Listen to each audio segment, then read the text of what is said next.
ఇట్లా పెట్టేసి direct video continue చేసి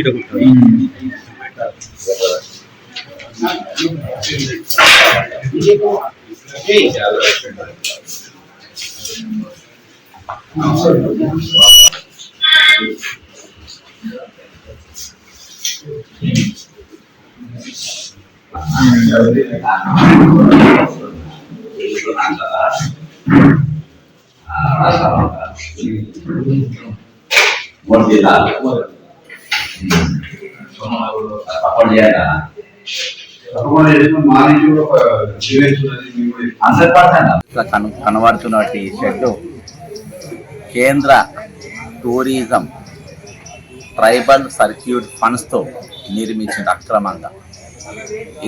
ఈ ఫండ్స్ ఏవైతే 79,98 రూపాయలు గిరిజనులు ఆర్థికంగా నేను వరంగల్కి వెళ్ళి భూపాలపల్లి ఇంకా పథకాలు అనేక ప్రాంతాలు పోకుండా ములుగు రావడం జరిగింది. అనుకోకుండా నేను ఏదైతే స్కామ్ గురించి బయటపెట్టిందో అది ఇదే ఈ షెడ్ కూడా ట్రైబల్స్ యొక్క నిధులతో ట్రైబల్ సర్క్యూట్ టూరిజం ఫండ్స్తో నిర్మించారు.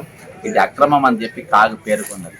కాబట్టి ఇప్పుడు నేను ఇక్కడ స్థానికంగా ఉన్న మంత్రి గారికి కూడా తెలియజేసుకునేది ఏంటంటే, ఇది మీ కాన్స్టిట్యున్సీ, దయచేసి దీనిపైన ఒక రివ్యూ మీటింగ్ పెట్టాలి, దీనిపైన ఎంక్వైరీ చేయాలి. 79,89,00,000 రూపాయలు ఏమైనాయి, ఎక్కడెక్కడి పోయినాయి, దేని ఖర్చు పెట్టింది అనేది దానిపైన కాగైతే ఆల్రెడీ తప్పు పట్టింది. మరి దీన్ని బయటికి తీసి దీని మీద ఎవరెవరు దీన్ని మిస్అప్రిపేర్ చేసిండ్రు, ఇది ఆ ప్రాజెక్టులో లేనప్పటికీ ఎందుకు కట్టిండ్రు, ఎందుకు గిరిజనులకు వాడాల్సిన డబ్బులు ఈ విధంగా ఇతరత్ర నిర్మాణాల కోసం వాడాల్సి వచ్చింది అనే దానిపైన ఒక ఎంక్వైరీ చేసి ఎవరెవరైతే బాధ్యులైనరో వాళ్ళపైన చర్యలు తీసుకోవాలని కోరుకుంటూ సెలవు తీసుకుంటున్నాను. జై తెలంగాణ, అమరవీరులకు జోహార్.